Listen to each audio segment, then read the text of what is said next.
esta feminista alemana, en alemán.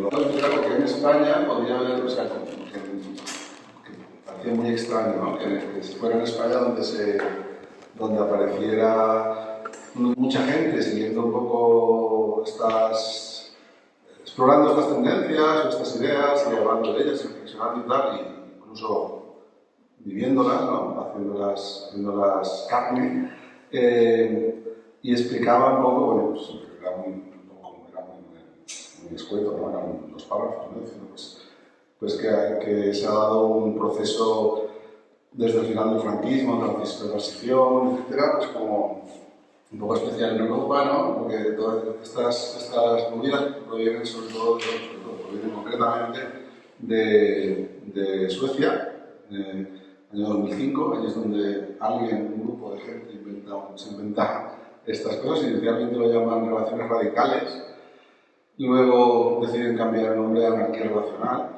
pues allí en grupo, o sea, en colectivo, como se hacen estas cosas en los ámbitos anarquistas.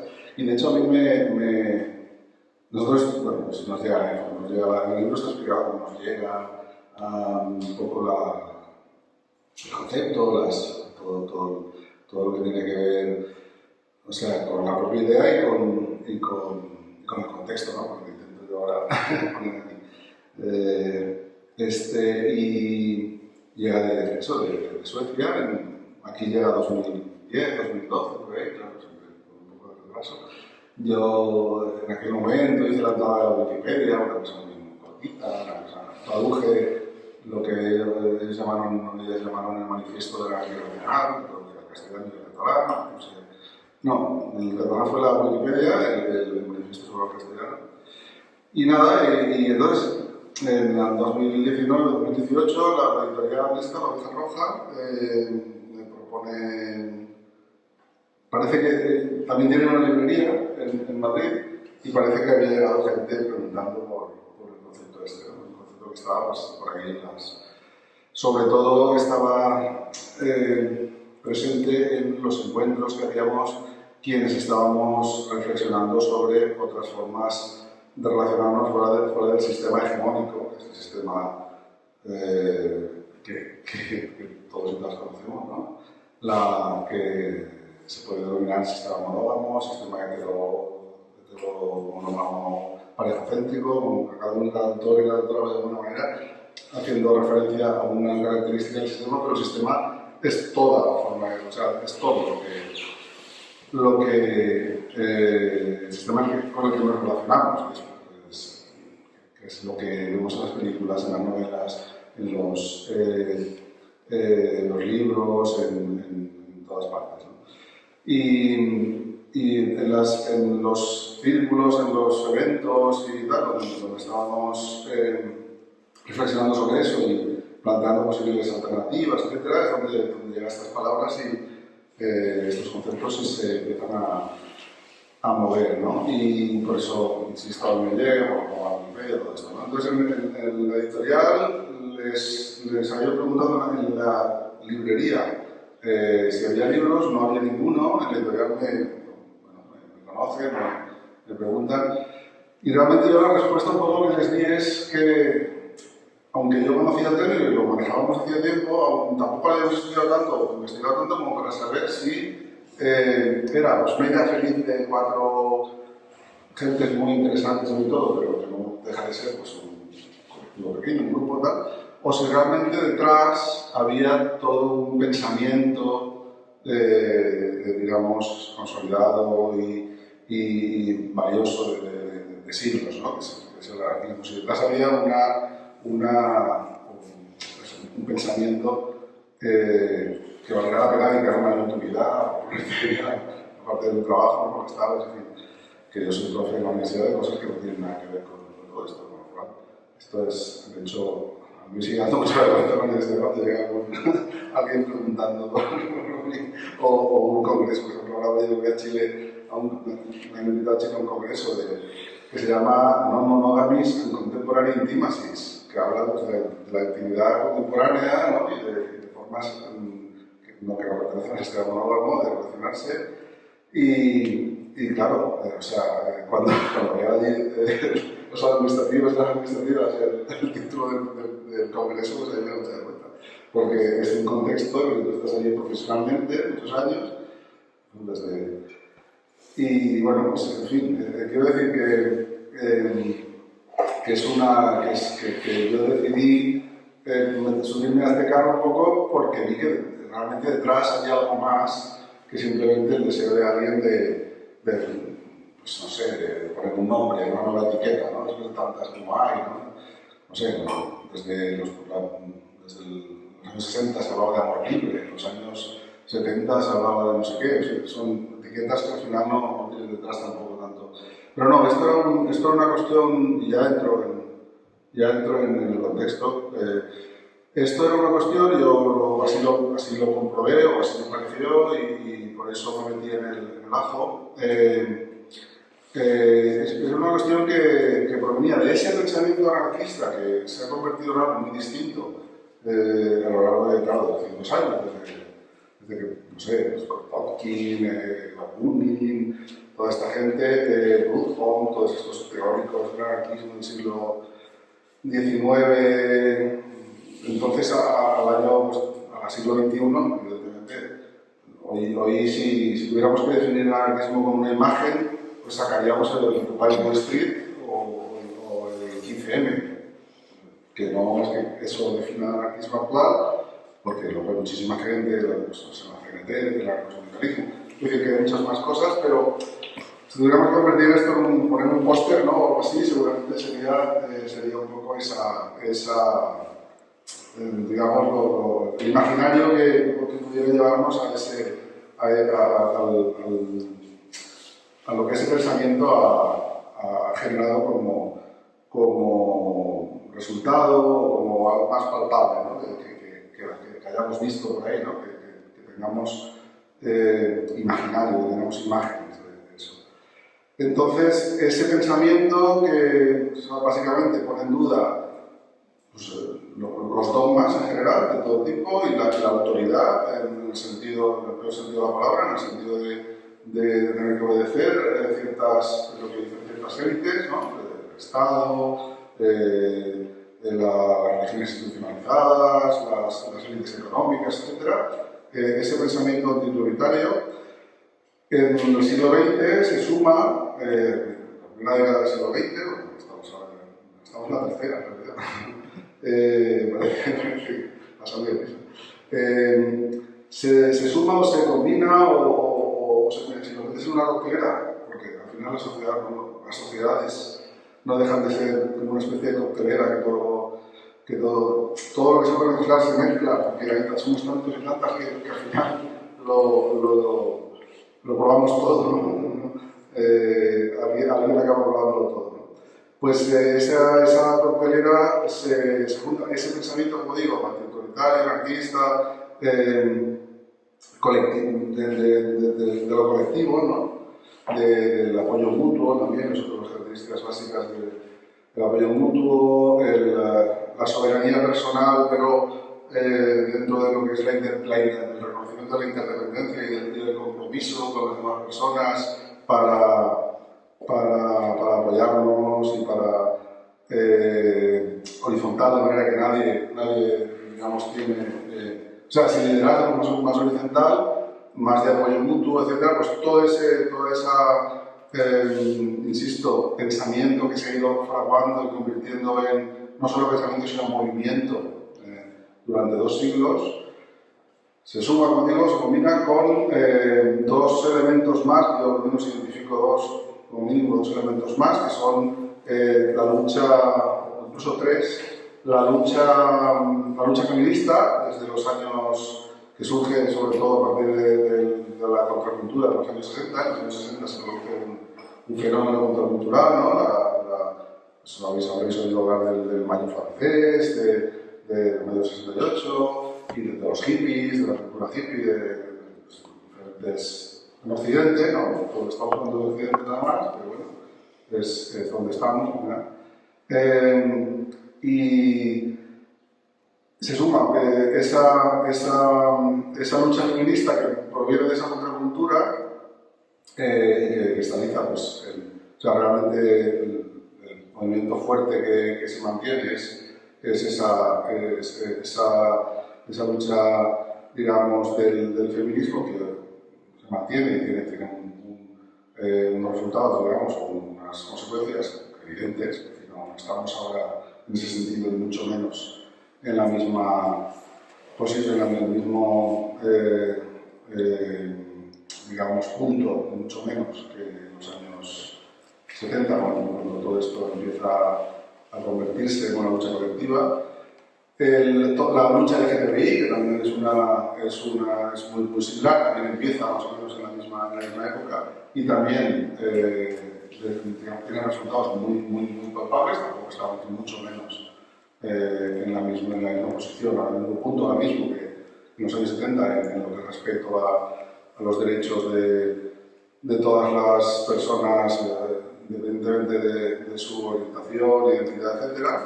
Y de género.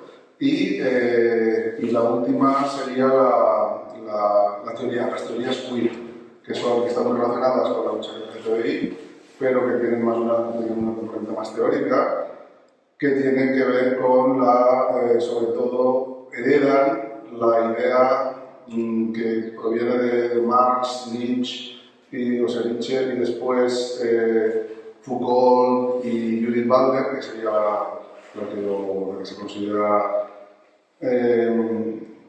digamos, madre de la idea, aunque ella en realidad nunca utilizó ese término, de las teorías queer, ¿no? Hay que hablan de, digamos, que toda esa tradición filosófica empieza como digo, Marx y Nietzsche, que los llaman los filósofos de la sospecha, porque lo que hacen es decir, bueno, el conocimiento, hay que analizar de dónde viene, si realmente, bueno, empiezan un poco poniendo en duda una serie de elementos muy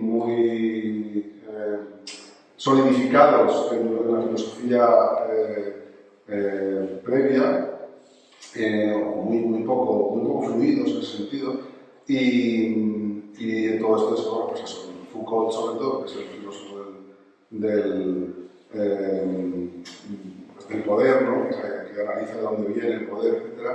Y bueno, también hay alguno más, ¿no? De realidad, etc. Y Judith Butler lo que hace es acabar poniendo muy en duda lo que es el esencialismo. El esencialismo es la idea de que lo natural, de que, digamos, lo natural es lo que define todo nuestro comportamiento, lo natural tiene un carácter esencialmente cercano a lo sagrado, digamos, ¿no? Es decir, estamos poner en duda esa idea de que las formas en las que nos comportamos son naturales, porque lo natural automáticamente es bueno o es, digamos, el camino, ¿no? Por lo que nos interesa, mantener, desarrollar, etc. O sea, poner en duda todo ese tipo de cosas, ¿no? Entonces, la teoría queer, las luchas feministas, la lucha LGTBI y el pensamiento anarquista, de alguna manera, si lo agitas, lo agitas, digamos que surge de alguna manera obligatoriamente o inevitablemente, mejor dicho, inevitablemente tenía que surgir algo parecido a esto, con este nombre o con otro, ¿no? ¿Y qué es esto que surge cuando metes en la frontera un montón de cosas que no entendemos muy bien, ¿no? Seguramente porque tampoco da tiempo a entrar en mucho detalle. Cuando juntas todas estas formas todos estos cambios respecto a una idea básica de la ilustración, que es que la razón es la que debe mover nuestro comportamiento, nuestras ideas y nuestros conceptos, ¿vale? Esto es el pensamiento ilustrado, ¿no? que aparece pues, en el siglo XVII, XVI, en fin,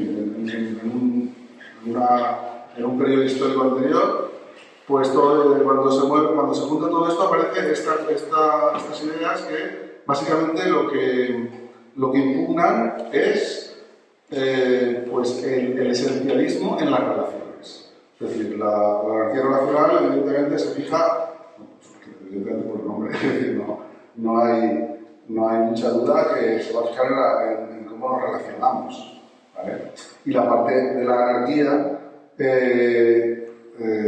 o sea, el segundo término es relacional, porque se refiere a las relaciones, y el primer término, anarquía, evidentemente, se refiere a ese pensamiento anarquista, pero insisto, aderezado con el resto de cuestiones que se podrían resumir en el esencialismo. Entonces, si el anarquismo es antiautoritario, si ha bebido de esas nuevos planteamientos y se refiere a las relaciones, ¿no? Tenemos ahí el dibujito, ¿no? Que nos sale. Pues una forma de relacionarnos, primero, que no contenga cuanta menos componente autoritaria, ¿vale? Y la componente autoritaria, diréis, bueno, pues ya la forma de relacionarnos ya se supone que no es autoritaria, ¿no? Nadie, esto ya está un poco en la forma de... Nos preocupamos que nadie nos obligue.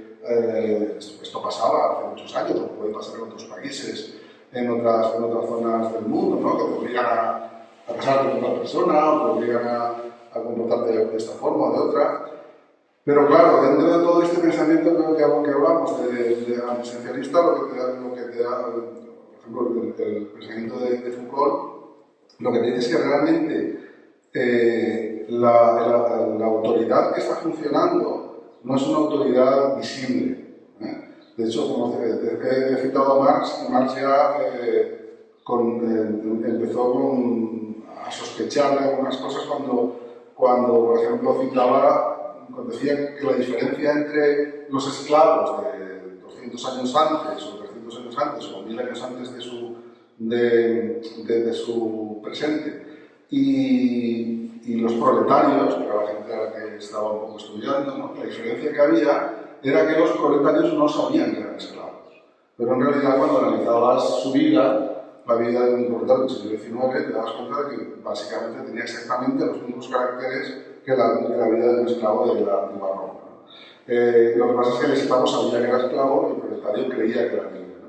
Había una diferencia más de... Es decir, que y bueno, todo esto se va destilando hasta que Foucault te dice que efectivamente el poder está en la normalización. Es decir, que ahora no nos obliga a hacer las cosas. Ahora no nos damos cuenta de hasta qué punto hacemos las cosas por ser normales. Es decir, ahora si nos impiden hacer algo, nos rebelamos, como nos hemos rebelado los seres humanos toda la historia, pero digamos que de alguna manera el poder se ha adaptado y ya no nos obliga, ya no nos impide, ya no nos dice cómo tenemos que actuar, sino que simplemente nos vigilamos unas a otras, nos vigilamos entre nosotros, ¿no? Y cuando alguien se sale un poco de la normalidad, digamos que eso genera mucho más dificultad y sobre todo cuanto menos poder tienes, por ejemplo, por ejemplo, yo soy un hombre blanco, con dinero, hablo la lengua de aquí, tengo red afectiva, económica, de apoyo, me refiero a apoyo económico, apoyo afectivo. Entonces yo si quiero ser raro, como soy, y no estoy tan raro, si quiero ser raro no tengo ningún problema, tengo pocos problemas. Pues eso, me da como corte, como os decía, ¿no? Si no sé qué, si se entera, hay un compañero que hago estas cosas tan raras, pero al final, bueno, el rarito, el profe rarito, no pasa nada, o sea, soy funcionario, o sea, es que me pueden fichar, o sea, más poder que no se puede tener en la vida, en ese sentido. Ni siquiera soy millonario, que esto tienen que guardar, yo no tengo ni que guardar el dinero, o sea, pero lo tengo todos los meses y ya está. Que lo que quiero decir es que cuando tienes mucho poder, en ese sentido, sí que te puedes permitir ser raro, pero imaginaos, siguiendo todos los ejes de poder, ¿no? O todos, algunos, ¿no? Una mujer, que evidentemente tenéis tenéis una serie de opresiones.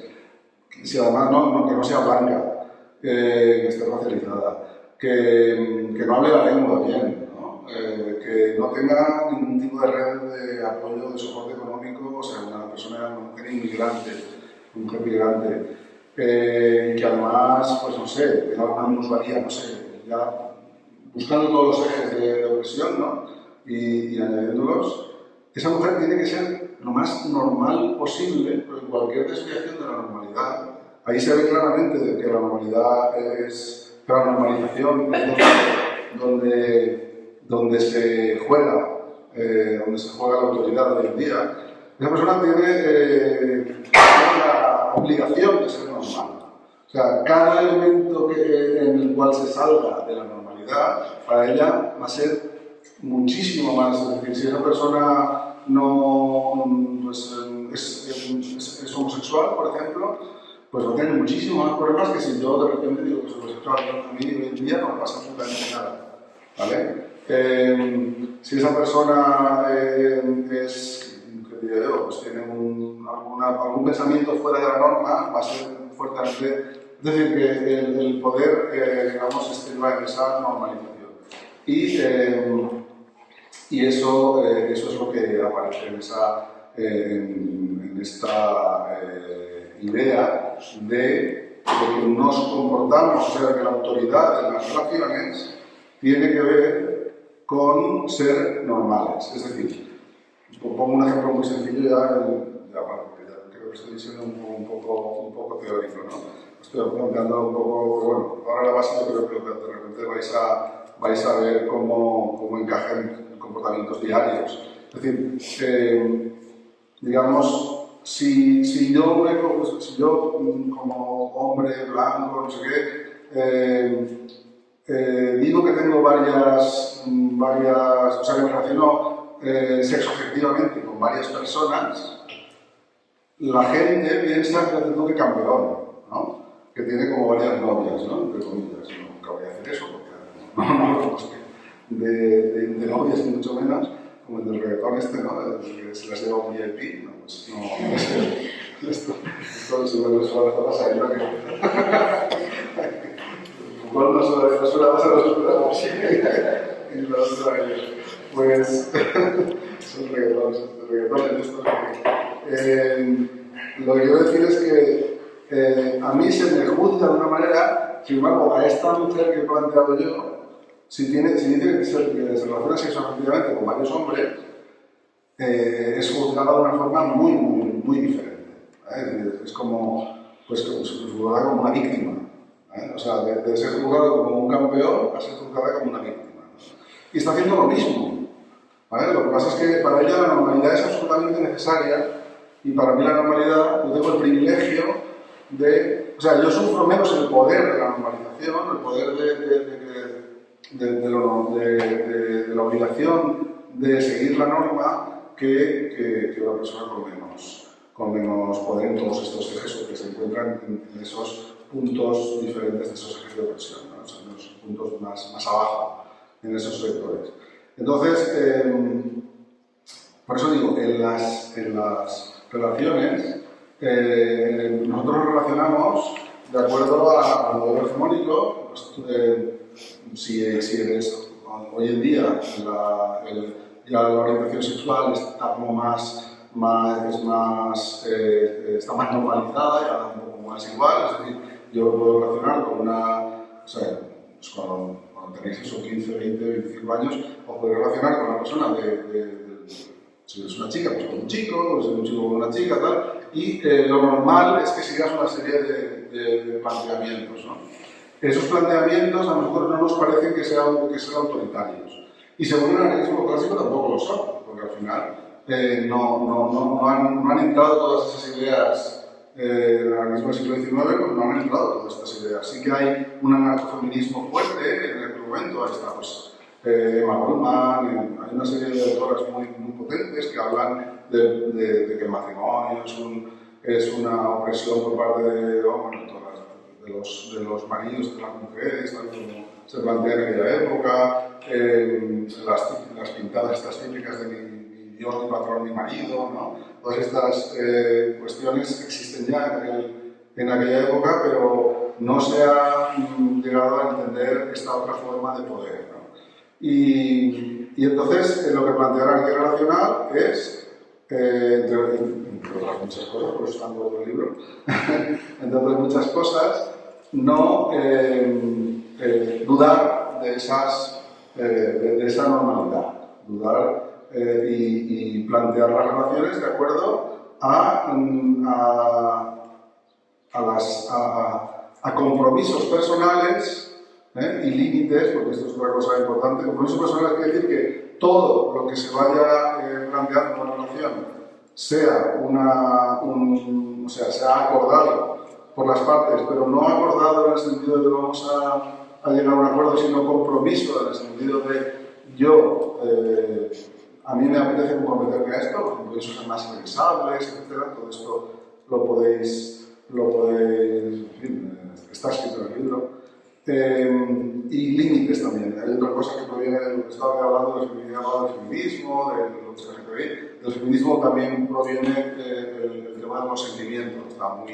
Es muy importante en las relaciones que haya un respeto muy sobre todo las relaciones no convencionales, porque son caldo de cultivo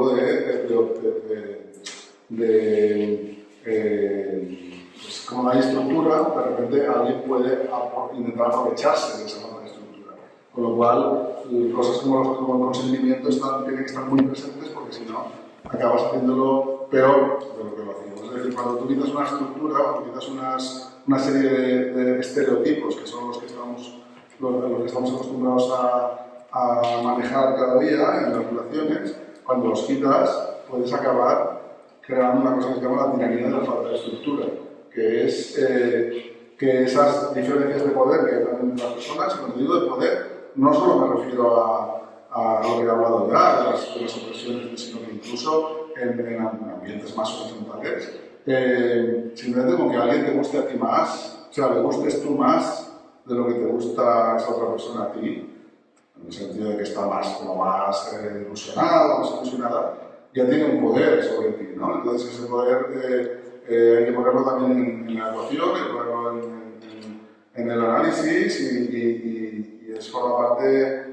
del marco. Porque la guía relacional en realidad no es una serie de recetas, por eso a lo mejor estáis diciendo esto es todo como está todo como muy aire, ¿no? Muy claro, porque es muy importante para mí no plantear estas cosas como una serie de recetas que se pueden seguir, ¿no? Como te encontrarías pues, en un libro de autoayuda, por ejemplo, ¿no? La guía relacional no se refiere a qué prácticas podemos llevar a cabo, a qué conductas porque podemos tener las conductas que nos dé la gana, o sea, no hay ninguna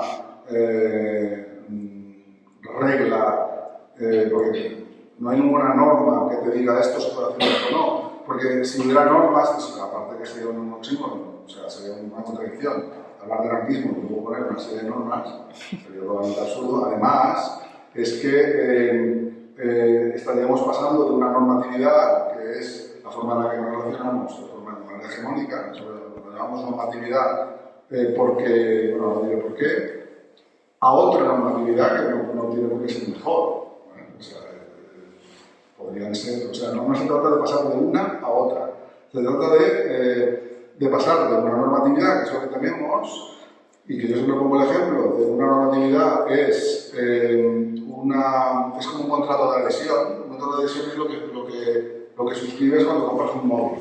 Te dan una tarjetita y un número de teléfono, ¿no? Tú ahí te dan, bueno, cualquier otra cosa hoy en día, ¿no? Cuando te abres una cuenta en Instagram, ¿no? Te dan una serie de cláusulas, 40, 50, eso no se lo lee nadie, y entonces si tú vas a la chica de la tienda o al chico de la tienda que te ha dado que te estás vendiendo el teléfono, la línea, ¿no? de Movistar o lo que sea, y le dices, no, es que la cláusula 37 no me acaba de... A mí en mi caso particular esta cláusula la veo que no me encaja, ¿no? Por lo que sea, ¿no? y la tienda te mirará con una cara como diciendo, está loco, o no sé, si quieres llevarte el teléfono, pues tienes que firmar aquí, si no, pues claro, no concebimos la posibilidad de coger un contacto porque es un contrato de adhesión. Otra cosa es un contrato que tú vas con alguien, ahí sí que tú miras la cláusula y si alguna no te convence, oye, estoy vendiendo el coche, pero aquí pone que si a los 6 meses se rompe algo, lo cambio, pero no, si el coche te lo quedas. Y si no, pero esta cláusula no te vale.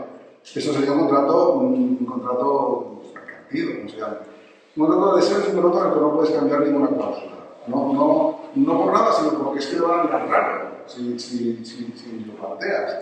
Y efectivamente, la normatividad, en el caso de las relaciones, o en cualquier otro caso, en nuestro ámbito social o en nuestro ámbito de la civilización occidental, hay una serie de normatividades, en el caso de las relaciones está muy claro, que funcionan como un contrato de adhesión, o sea, tú no puedes cambiar nada. Y si lo intentas cambiar, te van a mirar raro. O sea, si tú le dices a alguien, no, es que yo no quiero relacionar contigo, pero hay una serie de cosas que sabes que son así, pues cuando depende del entorno social, no sé muy bien, aquí donde estamos, pero en un entorno social como el mío, pues tú conoces a alguien, te acuestas 3 veces con esa persona y a partir de ese momento hay un guión. O sea, hay un guión absolutamente determinado que todo el mundo conoce y que además no sabes muy bien cómo lo conoces, y ese es otro de los aspectos claves de la normatividad, que está difusa, que está como escondida, que parece que es lo normal, lo natural, y ahí volvemos a lo que decíamos al principio del esencialismo. Es decir, como dice, hay una frase que suena muy bien que dice, llamamos un natural a todo aquello que hace que se ha perdido memoria de cuándo fue impuesto, ¿no? Es decir, hay muchas cosas que las consideramos naturales, que ni las hablamos, no sabemos muy bien cómo las hemos aprendido, pero en el ámbito relacional y en otros ámbitos es que pasa igual, Lo que pasa es que, claro, estamos hablando de esto. Tú tienes una relación con alguien que cumple ciertos elementos de tal, no sé, dependiendo, insisto, del contexto social, pues a lo mejor primero hay pues, una relación sexual, se convierte en afectiva, y a partir de ahí todo funciona tal. En otros contextos puede ser al revés, que la afectiva es lo sexual, o puede funcionar de otra manera, puede haber una ritualización distinta, pero es una ritualización que todos conocemos y todas conocemos y no tiene sentido poner. No, es que en mi caso esto no va a pasar, ¿no? Y te dirán, pues según el poder que tengas, como decía antes, te pueden decir campeón o te pueden decir palabras menos agradables, ¿no? Entonces, esta sería la idea, es decir, pasar de la normatividad, que es ese contrato de adhesión, a lo que en el anarquismo clásico se ha llamado, y aquí pues mantenemos el nombre, que es la autogestión, ¿vale? De la normatividad a la autogestión. Y la autogestión no quiere decir que no haya normas, que no haya reglas, que no haya estructura, ¿vale? Pero no es una estructura heredada y que adoptas sin saber por qué, sin saber de dónde viene, sino que es una estructura o unas normas o una forma de funcionar autogestionaria, que quiere decir que todo lo que hayas, toda la forma en la que te relaciones, en este caso, se reflexiona y sobre todo se hace consciente todo lo que se plantea, o sea, lo que se plantea en una relación. Es decir, no heredas la estructura, sino que la construyes, ¿no? La construcción de una estructura relacional, al final, tiene muchas ventajas. Sobre primera, también tiene muchos inconvenientes. Y yo siempre siempre me critican los colegas, siempre me critican diciendo que vaya en marketing, porque siempre estoy diciendo que el que esté medio bien en la estructura hegemónica no sabe la suerte que tiene.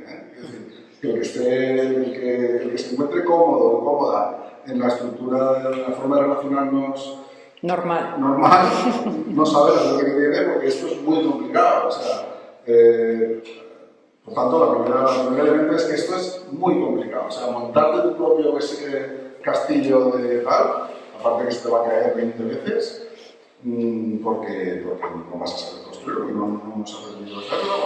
Es decir, como digo, la peor campaña de marketing de la historia. Esto no lo probéis si estáis medio regular en la forma normal de lo que pasa es que tú tienes alrededor, al menos yo, y no encuentro a nadie que esté ni medio regular. Entonces, claro, no sé si por eso a veces me dicen, pues no digas eso porque estás Pero sí, yo insisto en decirlo porque creo que esto no se debe plantear nunca, jamás, ni como una identidad, ni como una, digamos, como algo a vender, ¿no? O sea, todo lo contrario, es decir, esto debe ser un marco de posibilidad, y creo que debería seguir siendo, ¿no? Un marco de posibilidad para tener al menos referentes que se salgan de la norma. Es decir, porque, bueno, yo toda la vida, hasta los 40 y tantos años, no he tenido ningún referente, ninguno. O sea, no había otra opción, no había otra. O sea, tú tenías que relacionarte como se relaciona todo el mundo y no había ninguna opción. O sea, es que no existía. Estuvo el amor libre de los 70, de los 60, pero aquello fue terrorífico porque allí no había conocimientos, digamos, que hoy sí tenemos de lo que, bueno, conocimientos. Por lo menos no había esa conciencia de las opresiones, de las diferencias de poder. Aquello fue maravilloso para los tíos blancos ricos, sobre todo, y fue terrorífico para las mujeres, por ejemplo, o para las personas con cuestiones no normativas, con físicos no normativos, con las personas negras, las personas, que no entraban en el eje de poder, ¿no? En el eje para lo que estaba construido aquello, ¿no? ¿Se puede interrumpir? Sí, ¿Se puede interrumpir? Sí. Sí, vale. No, que yo solamente quería decir que antes cuando has puesto el ejemplo de lo del contrato de adhesión, ¿no? Y dices, no, es que en el contrato hay esto y esto y esto, ¿no? Y tú te piensas que no se pueden quitar ninguna de esas normas, ¿no? Pero lo que me parece interesante ahí es pensar que es que tú te crees que no se pueden cambiar. Claro. O sea, que al final, lo digo un poco... Yo creo que lo que estamos hablando es un sistema de creencias. Claro. Cuando decimos que no es esencialista, es un sistema de creencias y lo que realmente el libro pone en jaque es que es un sistema de creencias que se puede cambiar. De la misma manera que nosotros creemos que la única forma de relacionarnos es a través de la pareja monógama, que probablemente es lo que pensáis todos los que estáis aquí, hay otras formas de relacionarse que no es la pareja monógama.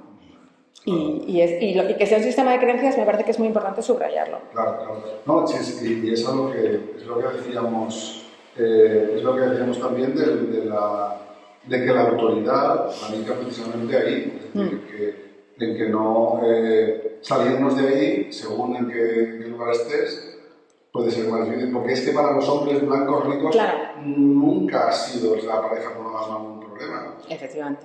Y sigue siendo, o sea, cuando tú miras la gente, cuando yo miro a la gente que el feedback que obtengo, que me llegan todos los días mensajes, esto es una maravilla, ¿verdad? En el sentido de que me ha cambiado la vida, o de otra manera, no ha cambiado nada de cómo relaciono, pero ya tengo otros referentes, me llegan muchos feedback, por suerte, y es muy guay. Pero el 95% son mujeres.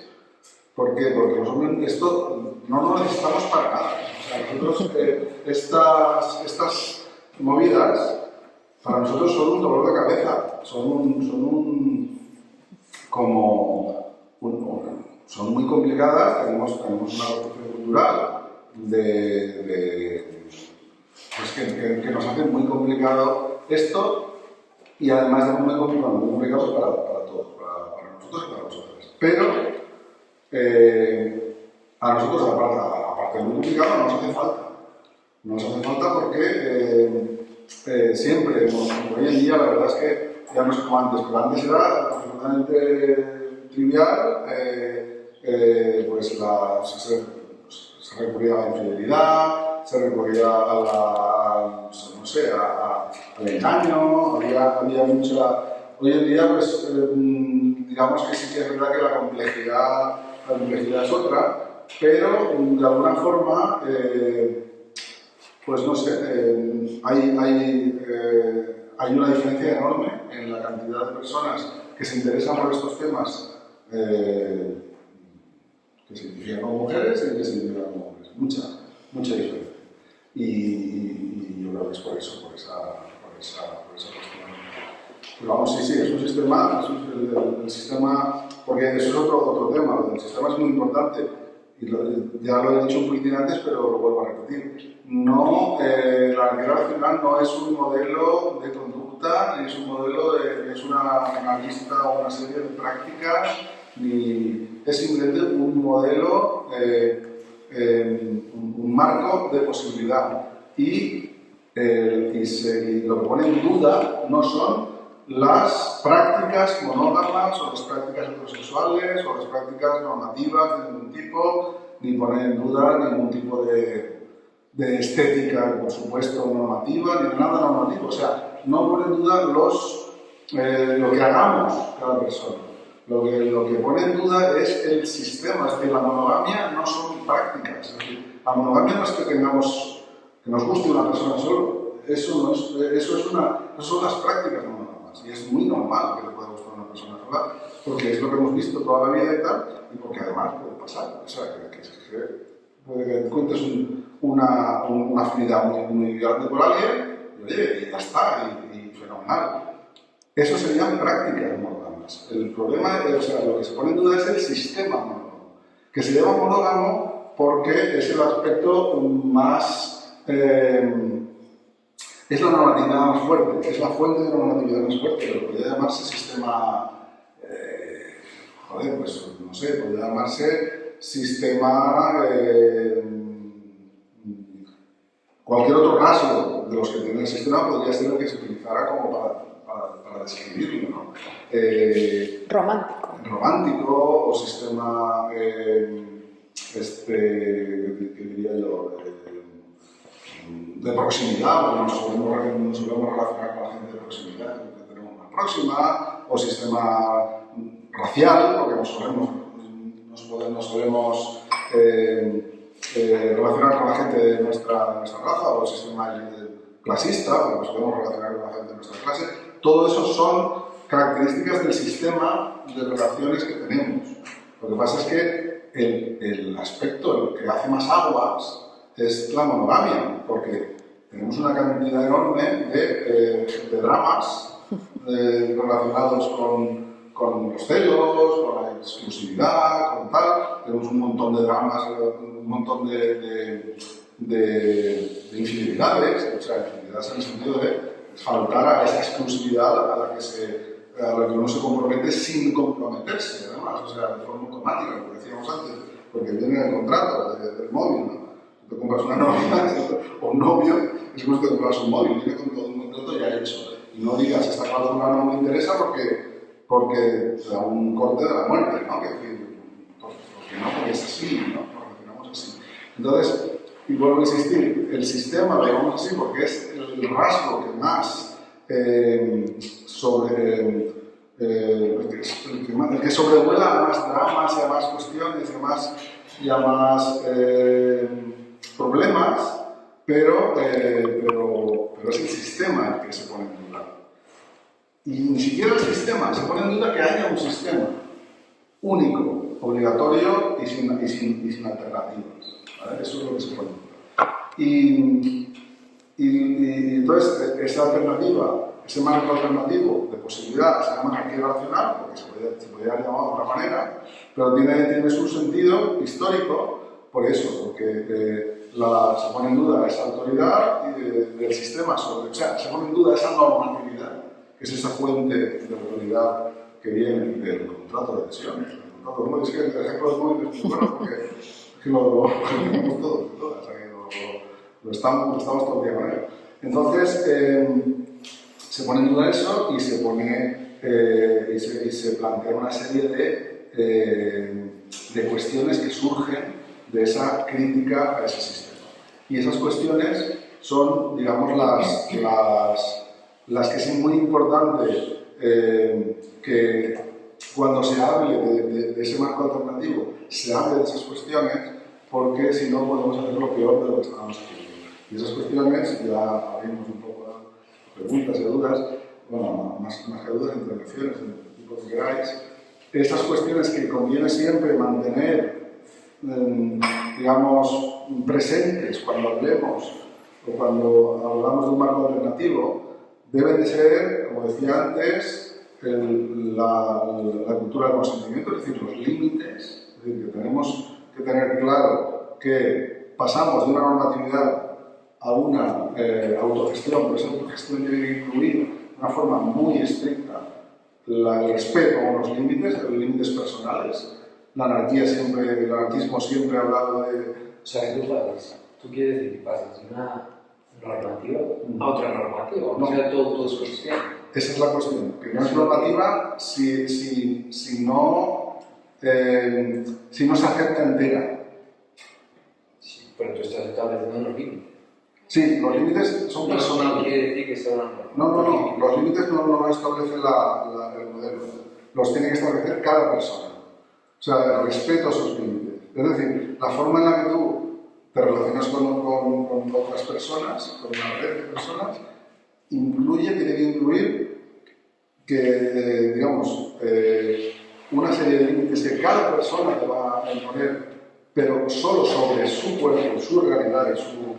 Es decir, tú no puedes hacer esto, no es un límite. Tú no puedes hacer esto, es una obligación o una...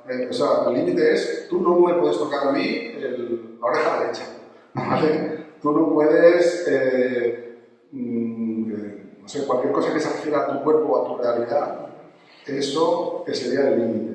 Son límites, por eso, personales, ¿no? Y por tanto, son propios de cada relación y no tienen por qué ser los mismos. Es decir, esta persona sí que me puede coger de la mano, pero tú no puedes coger de la mano, por ejemplo, ¿no? Es decir, en cada... Son muy poco, o sea, son muy difíciles de plantear porque acabamos poniendo los límites que hemos aprendido y muchas veces de alguna forma calcamos. Cuando acabamos de plantearnos cómo vamos a relacionar, acabamos haciendo igual y no pasa nada que lo hagamos igual, pero al menos somos conscientes de cómo lo estamos haciendo. Quiero decir que si después de todo esto seguramente habrá que mirar, pero es que yo al final lo que quiero es esto. Y esto coincide con la normatividad, ¿eh? Es que es lo normal, es que acabamos relacionándonos como, al menos empezando a relacionarnos de entrada, como hemos aprendido. Bueno, claro, es que hemos aprendido así. Pero al menos somos conscientes y tenemos la alternativa. Es decir, nosotros cogeremos el móvil, calcaremos el contrato, empezaremos por ahí porque tampoco sabemos qué vamos a cambiar con todo el móvil, en realidad. Es que hay que cambiarlo y también dices, así. Pero al menos, el día que lo quieras cambiar, nos van a mirar raro. Van a decir, mira, existe un marco que se llama así, que tiene nombre, que hay mucha gente ya, cada vez más, hablando sobre estos temas y tal, no sé qué. Y esta gente lo pasa igual de mal que nosotros. O sea, no es una panacea, no es una solución a nada, no genera absolutamente ninguna solución mágica, para nada, al revés. Yo vuelvo a insistir que al que le vaya bien, que se espere que le vaya mal para ver estas cosas, ¿no? Es un poco como si te vayan... Había bueno, hay muchas... Vamos a pasar mejor a las intervenciones, pero que de alguna forma es, si el coche hasta que el coche no empieza a fallarte, pues no tienes demasiado interés por saber cómo funciona, ¿no? Cuando los coches de hoy en día ya no hay manera de saber cómo funcionan, pero antes cuando los coches eran relativamente fáciles de arreglar, hasta que no empezaba a fallarte no te interesaba cómo iba, ¿no? Pero bueno, sí que es interesante tener por lo menos la conciencia saber que existen alternativas, porque yo insisto en que durante muchos años no han existido alternativas o al menos no han existido alternativas medio, no sé, trabajadas, ¿no?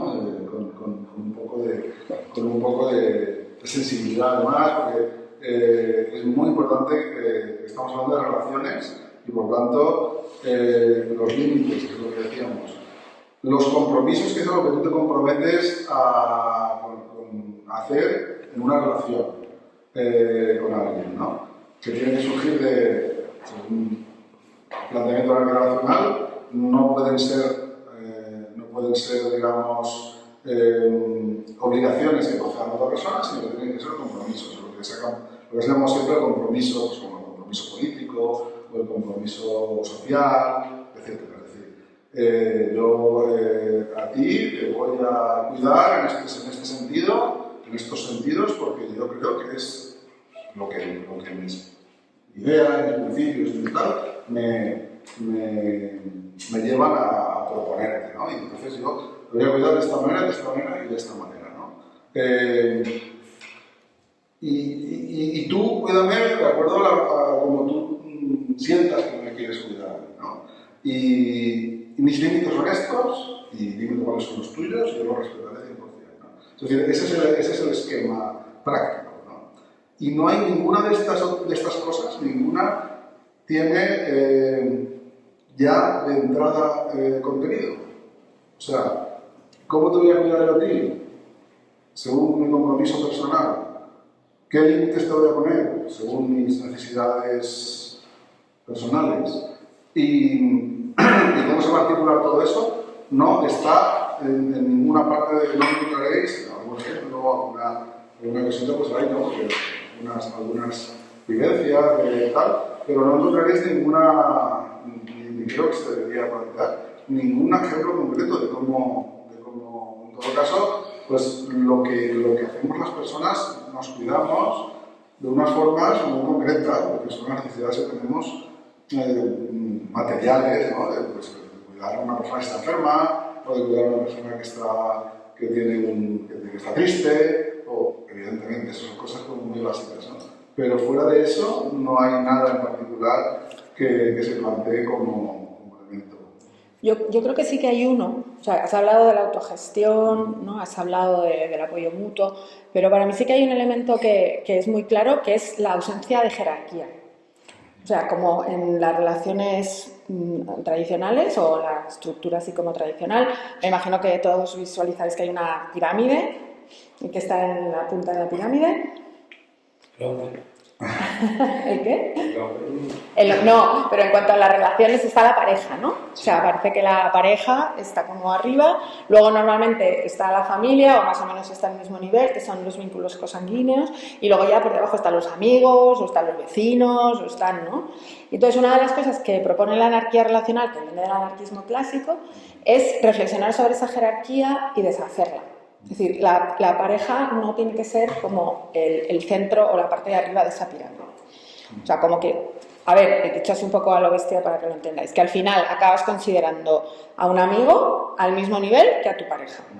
Fijaros que hay esta cosa clásica que cuando estás con pandilla, ¿no? Gente todavía más joven que vosotras, y de repente aparece un novio, como que hay un momento como que la pandilla pasa a tercera, ¿no? dimensión y solamente te focalizas en el novio. Pues una persona que estaría en anarquía relacional seguramente harías un poquito, pero sería consciente de que lo hace y intentaría equilibrar, ¿no? Y diría, no, también voy a salir con mis amigas y no voy a estar de repente los primeros 6 meses solo con mi novio, ¿no? Entonces, ese ejercicio de rotura de jerarquía a mí me parece que sí. O sea, no es una norma, pero sí que es algo que en el marco está muy presente.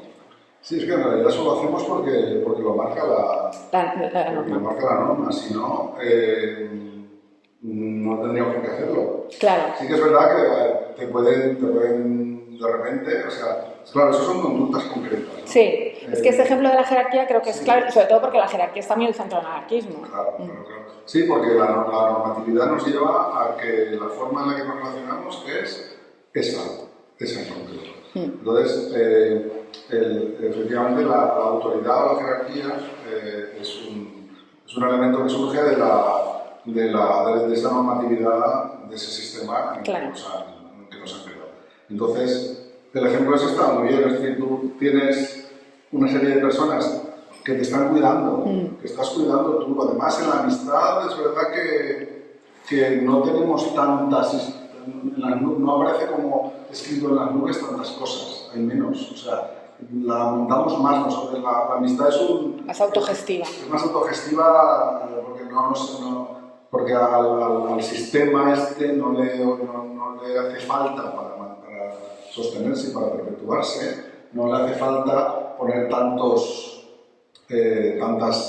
ingredientes en la receta de la amistad como en la receta de la pareja, o en la receta de la familia de origen, la familia consanguínea de origen. En esas recetas hay como más. A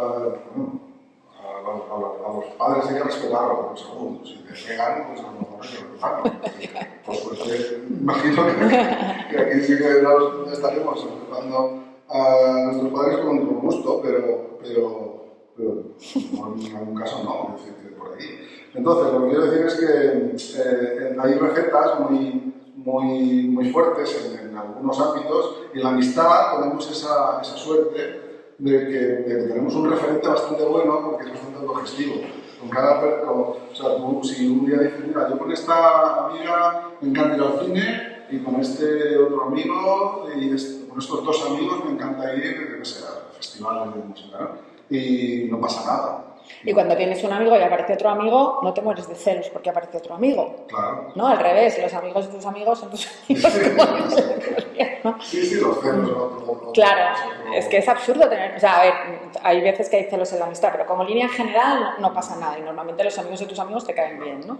Pero cuando aparece el componente afectivo sexual, drama. Claro. Celos. Porque ahí sí que hay una serie de cosas que hemos visto, nos hemos tragado hasta la saciedad en novelas, en películas, en series, que eso funciona así. Luego la amistad, pues tenemos como más campo. Claro. Más campo de... No, porque la amistad en esas películas, en esos libros y nos dicen que la amistad se puede hacer así. Claro. Entonces simplemente reproducimos las dos cosas. Pero lo que volvemos a que son creencias. O sea, lo que podemos hacer es tratar a nuestros vínculos afectivos sexuales como los amigos. Claro. Pues el ejemplo que estaba diciendo es este justo. O sea, tú tienes una serie de personas con las que estás viviendo en una relación muy de red, en el sentido de que os cuidáis, te cuidan, tú cuidas, ¿no? Hay un cuidado, unas afinidades, unos afectos. Sí, un amor, es que es así. Sí, afecto, amor, lo podemos llamar como queramos, pero es que la palabra amor está un poco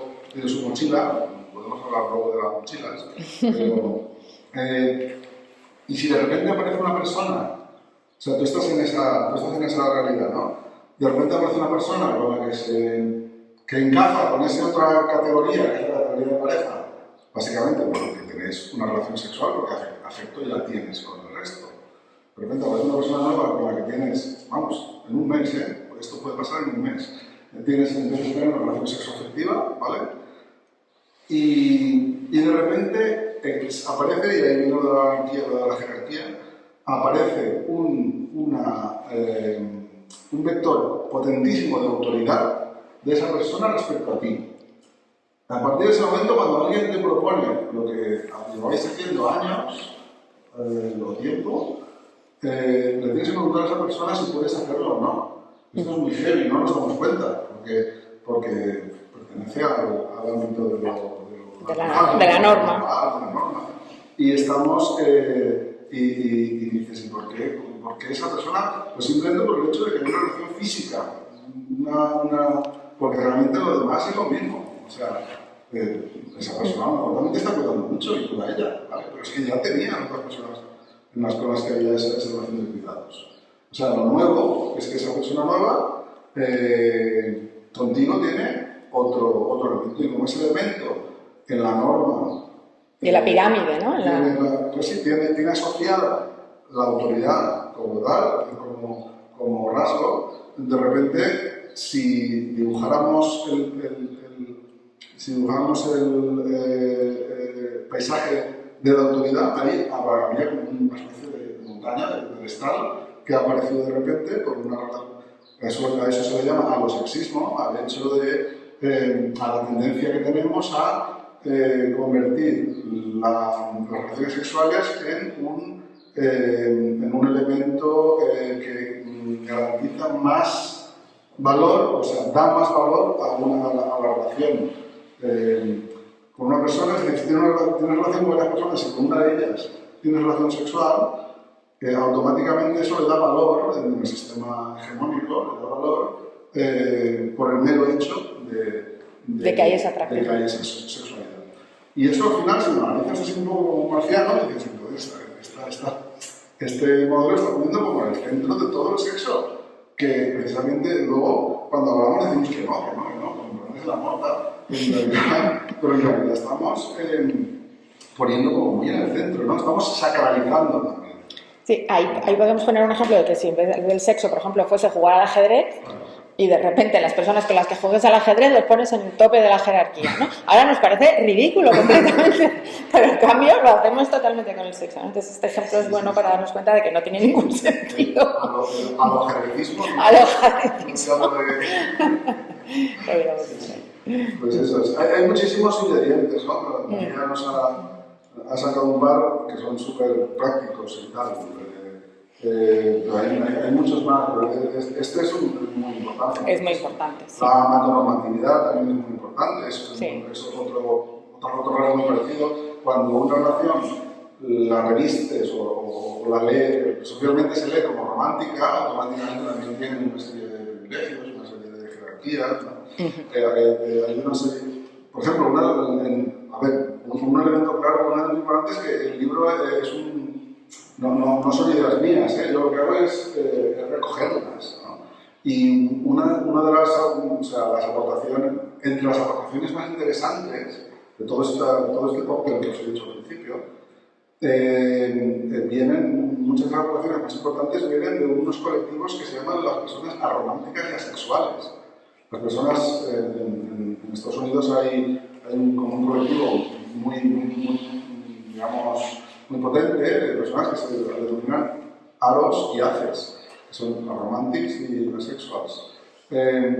Y aportan muchísimo. ¿Por qué? Porque una persona, por ejemplo, asexual, a una persona asexual, que no quiere decir que tenga ningún problema con el sexo ni nada, simplemente quiere decir que no tiene atracción sexual. O sea, puede tener incluso deseo, pero que no tiene esa atracción. Es decir, que bueno, pues igual que hay una persona que tiene atracción por los hombres, otras por las mujeres, pues hay personas que no sienten atracción ni por los hombres, ni por las mujeres, ni por prácticamente nadie. A veces por muy poca atracción, a veces ninguna, ¿no? Y las personas tan románticas es que no les mueve nada o sea, escuchan que la gente habla de romanticismo y tal, pero no les mueve. Hay mucha gente, por ejemplo, del aspecto autista también que está en esos colectivos, ¿no? Hay toda un espectro de muy interesante. Pues esas personas han aportado mucho, porque si tú no tienes atracción sexual, pero sí tienes ganas de construir relaciones, como casi todo el mundo, o sea, eso sí que es más raro que no se ve. Casi todo el mundo nos gusta crear relaciones significativas, crear relaciones que sean más allá de la persona que te vende el pan, ¿no? Relaciones profundas, con afinidad, con hacer cosas bonitas, ser cuidado. Todo eso a la mayoría de la gente le va. Pero si te pasa que tú no tienes atracción sexual, construir relaciones significativas en el modelo hegemónico, en el modelo este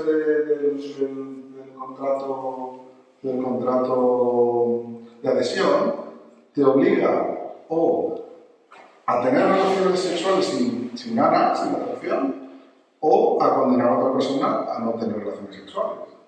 Porque el modelo hegemónico es un modelo monógamo, aparte de otros muchos rasgos, pero en este caso monógamo. Es decir, si solo puedes relacionarte de forma profunda con compromiso a largo plazo, con proyectos, con todo ese tipo de cosas, con hipotecas, con una sola persona, y pues claro, entonces estas personas están muy jodidas en el modelo hegemónico. Es lo que os decía al principio. Si os va medio bien, no os compliquéis la vida, porque a estas personas no les puede ir ni medio bien ni nada bien. O sea, o se quedan en el limbo. Estoy hablando de poder femenino, o sea, que luego tampoco no es 100% así, luego nos cuidamos, nos queremos, lo que pasa es que no lo decimos, ¿no? Pero nos queremos más de lo que parece, en fin, todo esto es un poco esquemático, ¿no? Pero es verdad que estas personas han reflexionado mucho sobre estas cosas porque en el modelo hegemónico no encajan cero, no encajan nada. Nosotras encajamos un poquito, unos días más, unos días menos, según te haces mayor, a lo mejor ya empiezas a notar que encajas cada vez menos, otra gente no, otra gente al revés, cuando se hace mayor encaja más. Esto es un poco, desde luego encajar en la, o sea, si te lleva la corriente y te sientes, mira, fenomenal, a mí yo me dejo llevar, fenomenal, que es lo que decíamos, es por lo que decíamos que hay más mujeres que hombres interesados por estas cosas. Porque los hombres, si nos dejamos llevar por la corriente, oye, pues no, mal, al final está todo, el río está diseñado para que vayamos muy bien y muy a gusto. Pero si no encajas bien en esa corriente y de repente dices, no estoy a gusto, algo falla aquí, ¿no? Pues entonces es cuando te desgasto. Y estas personas, como digo, son de las que más, los colectivos son de los que más han aportado a este marco, ¿no? Y yo creo que, mejor, es que me enrollo mucho, yo creo que mejor ahora sí a plantear cosas, ¿no? ¿Cómo veis? Seguro que hay más preguntas, o sea, he suscitado más preguntas que respuestas, porque no he hecho nada. Práctico, no he hecho nada. Esa es la idea. Eso es lo último que digo. Este marco está pensado para generar más preguntas que respuestas. Si alguien busca soluciones, no las va a encontrar, va a encontrar más dudas y más elementos. O sea, cuando un marco se plantea para ser consciente, para ser más consciente, normalmente da menos soluciones que problemas, da menos soluciones que problemas. Y este es un marco explícitamente pensado para que seamos más conscientes de cómo nos relacionamos.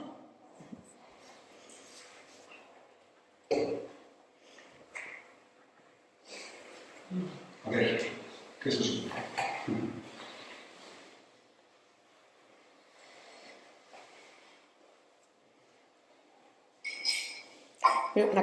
Una cosa interesante sería que nos digáis qué os parece. ¿Os parece una locura? ¿Os parece bien? A partir de ahí podemos tirar un hilo. Si no les parece una locura, se nos explico bien. Bueno, pero puede ser una locura que dices, bueno, pues... O por lo menos ahora mismo vais a salir de aquí, pero ya sabéis que existe esta cosa, porque seguramente antes no pensabais... Yo en los contextos que me muevo es muy común. ¿Es muy común? Sí. Ah, qué bien, qué interesante eso. Cuéntanos más. No sé, es como un tema muy recurrente. Yo estudio filosofía. Ah, claro. Hombre, tú sabes quién es Foucault, todo lo que hemos dicho. No, hombre, por desgracia no. Y estos temas pues se tratan bastante. Sobre todo sí. Pero así, con el término anarquía relacional. No, con el término anarquía relacional no, pero sí con cómo la normatividad y los sistemas de poder se entrelazan y se cruzan entre ellos, sí que, o sea, en las conversaciones sí que se ¿Y llevado a los afectos? ¿Lo habías oído? Sí, sobre todo llevado a los afectos. Ah, qué bien. Porque todo está un poco la gracia. ¿Y la palabra poliamor, por ejemplo? Sí. Pero bueno, yo creo que eso en general... O sea, yo creo que la palabra, pues yo como nosotros, por amor o de relación, cosas así, pero creo que, o de de amigos que yo conozco, que no se plantea tantas cosas, ni relaciones de poder, sino, no sé, cómo probar cosas nuevas. Y la palabra, el término anarquía relacional lo habíais oído ahora de... O sea, se ve mucho menos. Pero poliamor sí, ¿no? Poliamor. A mí, por ejemplo, es algo que sí que me cuestiona desde hace mucho, es lo del tema de la pirámide, ¿no? Vale. Y por qué de repente aparece esta relación sexoafectiva y de repente pues, ¿no? adelanta 1000 pasos a toda esa gente con la que yo llevabas teniendo años de relaciones de amistad y de repente esta persona adelanta y se pone la primera y eso. Creo que depende un poco de cómo lo plantea, o sea, plantear con esa persona un compromiso de, o sea, un plan de vida, un compromiso de vida es normal o desde mi punto de vista, que esté más alto. ¿Sabes? Si lo plantea eso. Pero te puedo hacer una pregunta. Cuando tú conoces a alguien y te empiezas a hacer amigo de esa persona, también hay un compromiso de plan de vida, ¿no? Pero un compromiso de plan de vida como uno, también de objetivos, Y con la amistad eso no pasa. O sea, puede pasar, sí. Pero yo creo que en general no pasa, pero puede pasar. Por ejemplo, nosotros en realidad sí tenemos algo. Objetivos comunes. ¿Vosotros sois una red entre vosotras? Pues seguramente en esa red hay esos compromisos. Quiero decir, o sea, que la pregunta de ella es como que de repente, imaginaos, sois una red, pero de repente ella encuentra un novio, yo qué sé, y de repente, ¡pum!, ¿no? Pero eso, ese compromiso de plan de vida es que también lo tienes con los amigos, es que hay que aprender a ver eso también. Claro, lo puedes tener con los amigos y, o sea, si lo planteas de esa manera profunda, pues no tiene por qué ser esa distancia. Pero si lo planteas de una manera profunda con la pareja y no con los amigos, no es normal que sea esa distancia. Pero lo de los amigos es súper profundo también. Claro, depende de No, pero que suele a veces es complejo tener amistades con las que tener objetivos comunes o tener un... Sí. Yo creo que sí. Pero lo normal está muy bien usado, ¿eh? Es que justo estamos hablando de eso, es que es lo normal. Lo que hay que ver es si lo normal es lo que queremos, esa es la cuestión. Pero... Que, o sea, es que yo estoy entendiendo como que estoy planteando que la única diferencia entre un amigo y una pareja fueran las relaciones sexuales. Me parece como que no es que mi pareja sea un amigo con el que tengo relaciones sexuales y por eso ya eso ya hace como más importante que mis amigos. O sea, yo creo que hay un componente más que no se tiene, no estamos teniendo en cuenta, en plan sentimental, no sé, que te hace querer pasar más tiempo con esa persona. En plan, no sé, no me parece un amigo con el que tener relaciones y eso es lo que la hace ser diferente. O sea, yo creo que hay un componente que ya de por sí te hace tener una relación muy diferente con esa persona, aunque no tengan relaciones ni siquiera sexuales, que las tienen, pero que hay otro componente. Yo creo, yo lo siento así, yo siento que mi pareja sea una persona, o sea, un amigo mío con el que follo. O sea, claro, que hay otro componente sentimental o a futuro o tal que le hace ser no más importante que mis amigos, porque yo considero que cuido igual a mis amigos que a mi pareja, pero no sé, que le hace tener esa diferencia o ese puesto que es suyo y no de un amigo. Sí, lo que hay que hacer, lo que hay que reflexionar es sobre por qué siempre pasa eso. O sea, porque casualmente a miles de millones de personas nos pasa eso justo con quien follamos. Claro, esa es la reflexión. No que esté mal ni que esté bien. Es ser consciente por qué nos pasa eso. Es decir, es desnaturalizarlo. Es decir, vale, pasa eso y no pasa nada. Igual pasan cosas luego, pero eso es lo que hay que analizar, ¿no? Si lo que pasa depende de eso o no, sin darle especial gravedad tampoco, porque es normal. Es decir, si todos lo vestimos también muy parecido. Es decir, tampoco, al final, porque aquí, bueno, aquí justamente no, pero porque los chicos luego falda y las chicas a veces sí.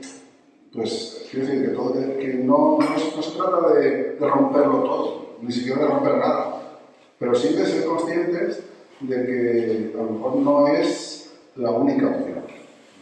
Con eso ya empezamos bien. Y en ese sentido a mí me gusta poner un ejemplo a veces que es que si mucha gente lo que me ha transmitido y que yo no era consciente de la importancia de eso es que cuando leyó el libro descubrió un concepto que yo ya conocía, pero que no le había dado el valor que le había dado después de leer el libro, que es el concepto de red afectiva. Decía, yo ya tenía una red afectiva, por supuesto, y seguramente la tenemos todas, totalmente evidente, o sea, pero no le damos, no le habíamos puesto nombre, no le habíamos puesto el lacito, ¿no? El lacito para que eso tenga un valor, ¿no? Es decir, solo el hecho de tener en tu cabeza el concepto de red afectiva y ser consciente de que la tienes, para empezar te quita un montón de presión respecto de no llegar sola, no sé qué, ese tipo de cosas, pero por otro lado, si además tú la pones de una manera, o sea, el ejemplo que yo pongo muchas veces es, imaginaos que la amistad fuera agua, ¿no? En un recipiente, ¿no? Entonces, y resulta que tenemos un concepto, amistad o red afectiva, como queremos llamarlo, ¿vale? Que es agua.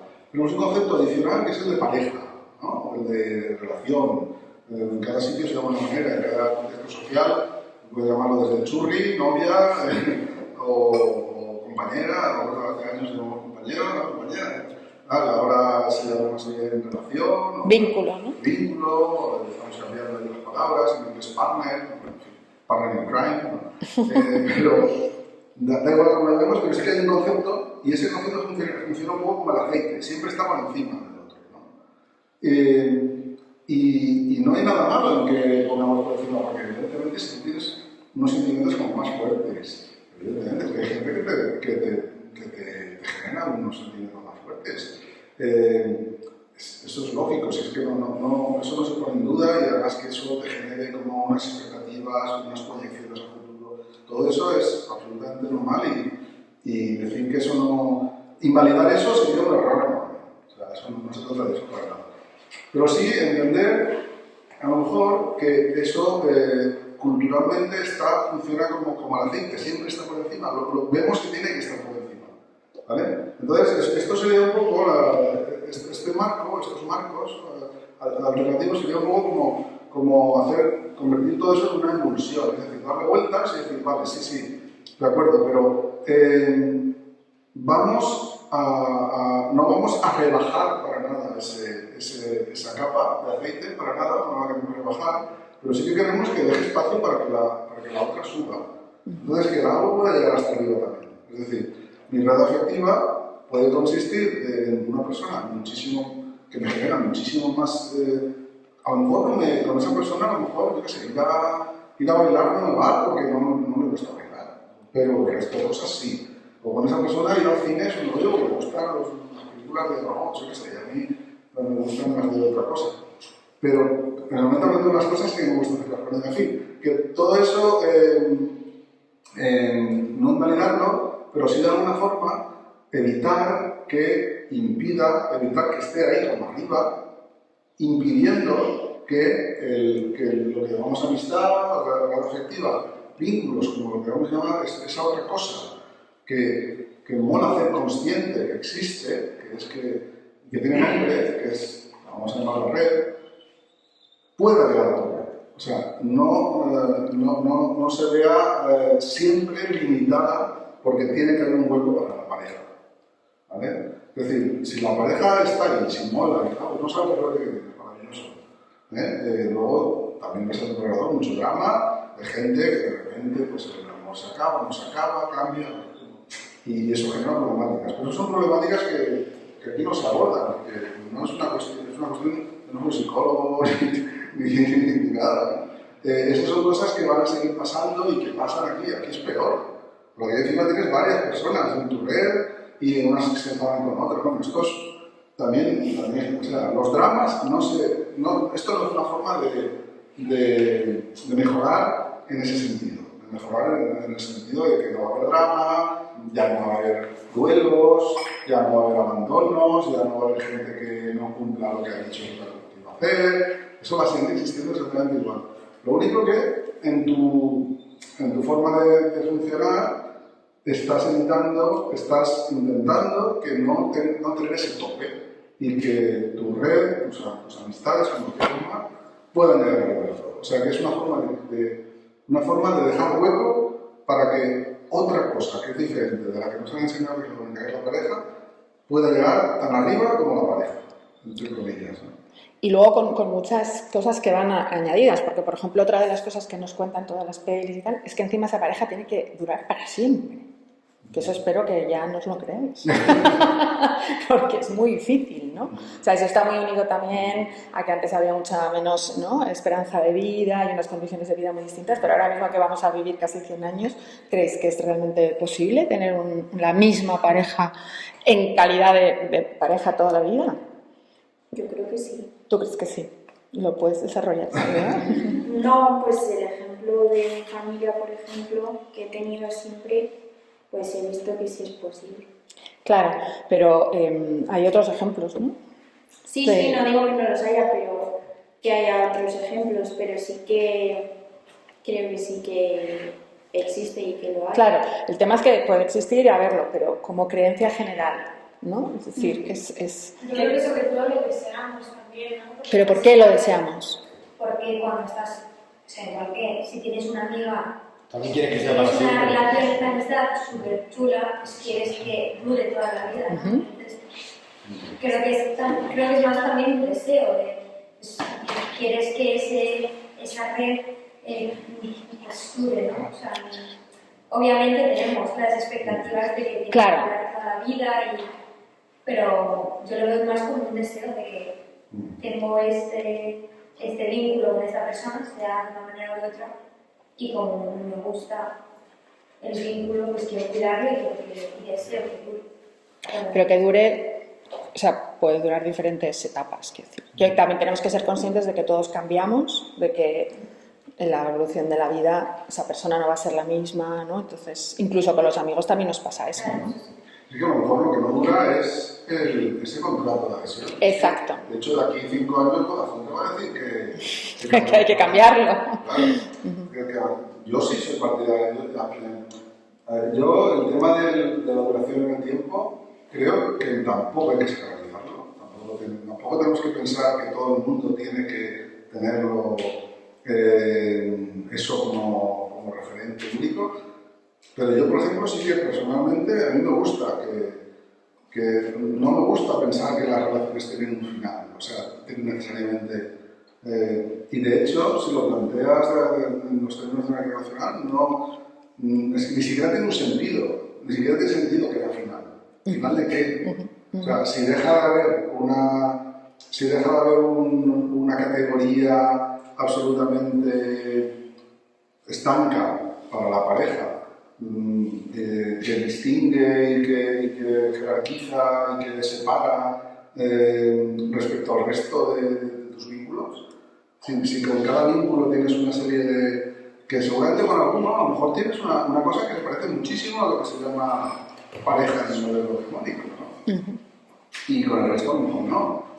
Pero simplemente el hecho de que eso no sea un dogma, de que eso no sea una cosa absolutamente inamovible, a lo mejor genera que ese vínculo dure para siempre.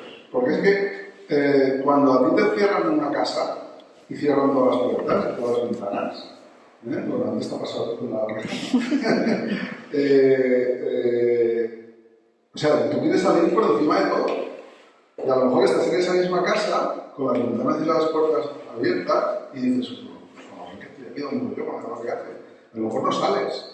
O sea, que a lo mejor el problema de las relaciones hoy en día es que, claro, hoy en día lo que tenemos es la posibilidad de romper, ¿no? Pero la expectativa de no romper. Entonces hay una disonancia ahí horrible. Es decir, estás como, romper es un fracaso, un drama, un tal, que lo es, porque como está planteado, claro, es un fracaso, porque si tienes la expectativa de que esto va a durar para siempre, porque es un modelo romántico. Pero luego, por otro lado, tienes la libertad de irte, hay otras personas en el mundo también fascinantes, ¿no? O sea, pensar que no hay nadie más en el mundo que te pueda fascinar, vamos, eso sí que es raro. Y con la que puedas tener relaciones sexuales. Otra cosa es que te reprimas, o te aguantes, o no sé qué, pero pensar que nunca vas a encontrar a nadie más por allí en tu vida que te pueda gustar, vamos, eso sí que es raro, eso sí que no responde a la evidencia. Es decir, eso puede haber alguna persona que se centre mucho y esté toda su vida muy centrada, pero no es poco frecuente. Normalmente te vas a encontrar con personas que te van a gustar, seguro. Puedes reprimir, te puedes aguantar, puedes ver cómo gestionarlo, todo eso está bien, pero al final, pero lo que sí que es verdad es que si no estableces esa frontera como frontera dura con la aduana, porque se supone romper supone es otro ritual, la ruptura o el vuelo y tal. Si tú dejas de ritualizar todo eso y funcionas como la amistad, manteniendo absolutamente todo lo... Si es que, yo vuelvo a insistir, que es una evaluación hacia arriba, no hacia abajo, ¿vale? Te estás librando de un montón de rituales y de dramas y de cosas, de malestares. Lo que pasa es que no lo conseguimos. Lo que pasa es que las malas noticias es que todo esto está muy bien explicado así, pero luego viene la realidad y las tripas te revientan, te hacen polvo. O sea que todo esto que estamos diciendo, vuelvo a insistir, es un marco de posibilidad. Conseguir que eso funcione tan bonito y tal es muy difícil porque ya estamos programados para hacerlo de otra manera. Ya, o sea, hoy ya estamos programados. La gente que nace cada de aquí 10 años, pues no sabemos cómo acabarán programados, pero ahora mismo estamos ya, bueno, claro, por mal, pero hay una cuestión ahí que es el compromiso que tú adquieres contigo misma, que cuando lo adquieres y decides unas cosas y las eliges, en vez de ir en piloto automático, a mí me parece que hay mucho bienestar producido por respetar los compromisos contigo misma. Y eso no ocurre cuando vas en piloto automático. Claro. Entonces, a mí esa diferencia me parece que es súper importante, ¿no? Claro. O sea, que yo sí creo que es que cuando decides y haces lo que decides, hay menos drama. Sí. Y en cambio, en la pareja tradicional, digamos de alguna manera, como no decides, hay muchísimo drama, porque es que estás en piloto automático todo el día. Y se repite el drama cada una y otra vez. Exacto, Como si fuera exacto. el ejemplo de la lavadora, ¿no? La lavadora me deja de centrifugar, compro otra. La siguiente deja de me da más claro bien, pues me compro otra. Y entonces se repite como es una sensación muy desagradable. Sí. Yo no la he vivido, pero... Que son las monogamias en serie, ¿no? O sea, claro, que todas las... Una serie genera una serie de dramas repetidos que acaban haciéndote pensar que eres tú, el problema eres tú. Exacto. Claro, esto, insisto, yo no lo he vivido, pero sí he sido testigo, ¿no? Lo he contado muchas veces. Y seguimos siendo, porque vamos, el drama Piqué-Shakira, por ejemplo, ¿no? O sea, que lo tenemos aquí nada, es un ejemplo a nivel mundial de todo esto que estamos diciendo, un modelo automático completo, que es drama y desolación para todos los miembros de esa familia, ¿no? O sea, quiero decir que está ahí. Y en cambio, si Shakira, imaginaros que Shakira le hubiera dicho a Piqué, bueno, vale, pues fenomenal, has encontrado a otra persona, no pasa nada. ¿Os imagináis lo que hubiera sido eso? Eso sí que hubiera sido romper el marco. Hubiera perdido un montón de millones. Efectivamente, ¿no? A lo mejor es que eso es lo único que le interesa realmente a Shakira, ¿no? Porque luego esa es otra cosa, ¿no? Las dinámicas capitalistas que hay metidas dentro del sistema monógamo, ¿no? Pero como ejemplo, a mí me parece que ya ha perdido una oportunidad de ahora para decir, bueno, pues vamos a hacer esto de otra manera. Bueno, lo que pasó con Santiago, Santi... La otra pareja de Ah, ese fue justo lo opuesto, pero esto nadie lo sabe, ¿no? O sea, sí, claro, porque no tuvo esa trascendencia, claro. Claro, luego está Isabel Preisler y Vargas Llosa, no sé, como que hay una serie de parejas mediáticas, pero que todas es el mismo tema y luego encima se insultan, ¿no? O sea, es una cosa tremenda. Es horrible porque es otra de las cosas del sistema monógamo, que es súper violento. No nos damos cuenta, pero es que es de una violencia implícita muy heavy. Entonces, por ejemplo, ahí estaría lo del compromiso contigo misma. Dices, yo es que no quiero ser violenta, yo no quiero ser autoritaria, yo no tengo nada que decirle a los demás que tienen que hacer. Si la otra persona quiere tener un vínculo afectivo sexual con otra persona, es que yo no tengo nada que decirle a esa persona. Entonces, cumplir eso contigo misma a mí es una de las cosas que me parece que más bienestar dan cuando estás dentro de una anarquía relacional. O sea, que yo en eso no estoy de acuerdo contigo. O sea, creo que cuando estás en estos sistemas y te los crees de verdad, es verdad que aparecen las tripas y tal, pero en cada vez vas aprendiendo, vas evolucionando y al final hay mucho menos drama y mucho menos sufrimiento a tu alrededor. En cambio, en la pareja monógama tradicional, lo que yo veo a mi alrededor es que será... No hay que venderlo como una cosa fácil. No es fácil. Digo que produce unas consecuencias que desde mi punto de vista producen más bienestar que las otras. Sí, hombre, pero si no, no estaremos aquí. Efectivamente. hablando de esto. Claro. Yo cuando hablas de esto me cuestiono en este sistema en el que tenemos tan poco tiempo para dedicarlo a las relaciones, ¿cómo lo haces? O sea, ¿cómo lo gestionas? ¿No? Porque estás todo el día pues de eso, ¿no? O sea, del trabajo a... O sea, y el sistema no está tampoco organizado como para que dediques tiempo a tu relación. Claro, ahí la respuesta también está en que lo que sí no podemos hacer, y eso viene a lo que estabais diciendo, de que lo que sí os suena es la palabra poliamor y tal. Es que la palabra poliamor tiene mucho peligro, porque ahí sí que se manifiesta lo que tú estás diciendo ahora. Si tú aplicas la lógica de la pareja y la multiplicas, o sea, estás multiplicando lo que no está funcionando, ¿no? Entonces dices, ¿de dónde saco yo el tiempo para aplicar la lógica de la pareja a 3? O sea, la muerte con chocolate no. Tienes que cenar con todas, que ahora está bien, ¿verdad? No otra cosa. No. Lo que quiero decir es que con las amistades no nos planteamos eso, ¿no? O sea, sí, un poco sí, ¿eh? Un poco también. Claro, un poco también, pero no te da miedo perderlas, porque la gente va a entender que tú tienes... Te da pena, o sea, se convierte en un peligro, de un peligro a una pena, ¿no? Pero con las parejas pasa que la gente se pone ansiosa porque dices es que voy a perder a mi pareja, porque no le estoy dedicando tiempo, no sé qué. Con las amistades, por lo menos, ya no es ansia, ya es que te gustaría dedicarles más tiempo. Pues aquí pasa algo parecido, es romper un poco esa lógica de que tienes que dedicarle tiempo a la otra persona, porque tienes que llenar todo el espacio que esa persona puede tener. Ahora, ahí empieza a haber problemas también cuando no hay simetría, ¿no? Cuando una persona no tiene mucho interés en diversificar sus vínculos, la otra sí. O sea, que los problemas vienen ahí, los problemas no vienen de que sea un modelo más complicado o menos. Porque es un modelo que no es un modelo, es un marco normal, o sea, que cada uno va a hacer lo que quiera. Pero sí que es verdad que cuando hay el otro modelo es más simétrico. O sea, el modelo monógamo es más simétrico. Aquí, si tú no tienes tiempo, yo tampoco, pues, claro. Entonces, sí que aparecen problemas adicionales, que son estos.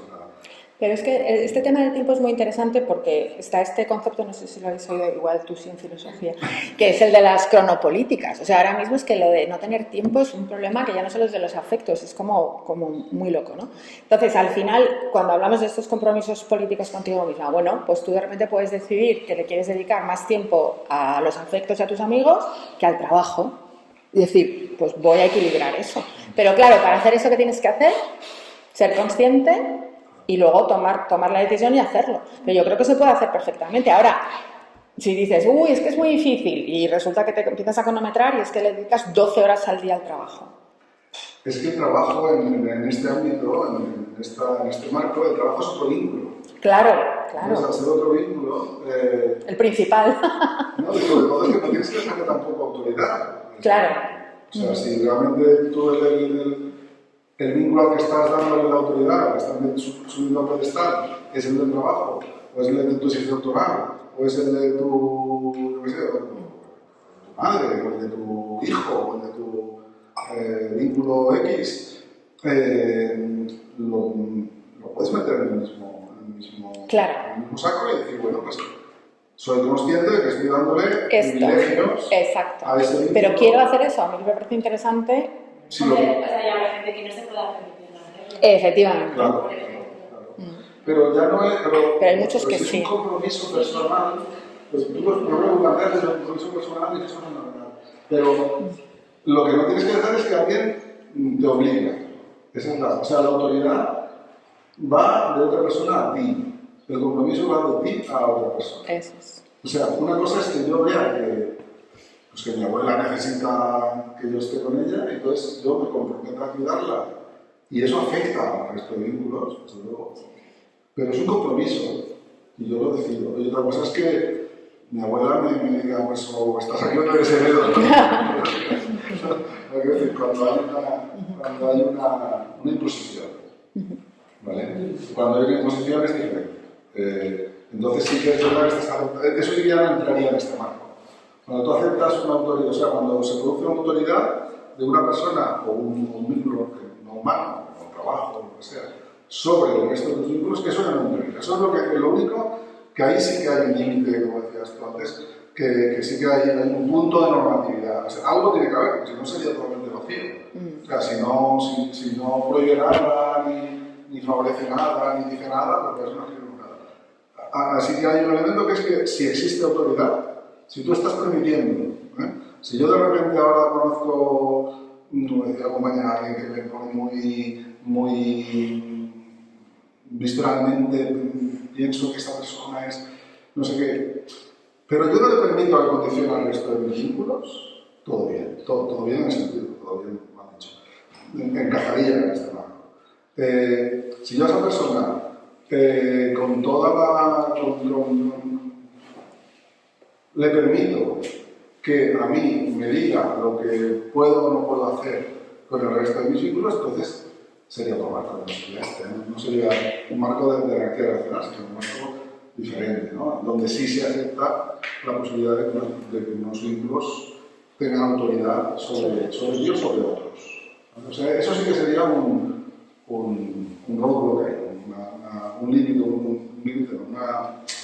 una frontera ahí que distingue este marco de otros. O sea, la posibilidad de que un vínculo condicione al resto de la red. Eso no entraría. Y condicionarse puede condicionar de muchas formas. No necesariamente dando órdenes, o sea, chantajes. O sea, por ejemplo, si tú haces tal cosa y yo me enfado, aunque no lo diga, pero me enfado, eso es un elemento de autoridad. ¿Vale? Y eso estamos absolutamente condicionados para hacerlo. Eso lo vamos a hacer siempre. Olvidaos de... O sea, aquí no vamos a entrar nunca. Esto es una utopía. Porque eso lo vamos a hacer siempre sin darnos cuenta. O sea, cuando alguien haga algo que no nos guste, nos vamos a enfadar con esa persona. Y eso es condicionar. O sea, que otro elemento de este marco es que es un marco utópico. Y de hecho, no he leído nada, pero voy a leer el último párrafo. Además es curioso porque cuando lo tradujimos, ahora está traducido al catalán, al inglés, ahora se está traduciendo al portugués. Cuando lo tradujimos al catalán, no acababa así, porque la última palabra era chacha, que es ver, y va después de utopía. Y por suerte encontramos que red con T también está aceptada en catalán, para que acabara como utopía. Y acaba diciendo esto. Contaba Eduardo Galeano que en una ocasión coincidió con su buen amigo el cineasta argentino Fernando Birri en una conferencia en Cartagena de Indias y un estudiante preguntó que para qué servía la utopía. Birri, después de unos segundos en silencio, contestó que ¿para qué sirve la utopía? Esa es una gran pregunta, es una pregunta que yo me hago todos los días. Yo también me pregunto para qué sirve la utopía y suelo pensar que la utopía está en el horizonte. Y entonces, si yo ando 10 pasos, la utopía se aleja 10 pasos. Y si yo ando 20 pasos, la utopía se coloca 20 pasos más allá. Por mucho que yo camine, nunca la alcanzaré. Entonces, ¿para qué sirve la utopía? Para eso, para caminar.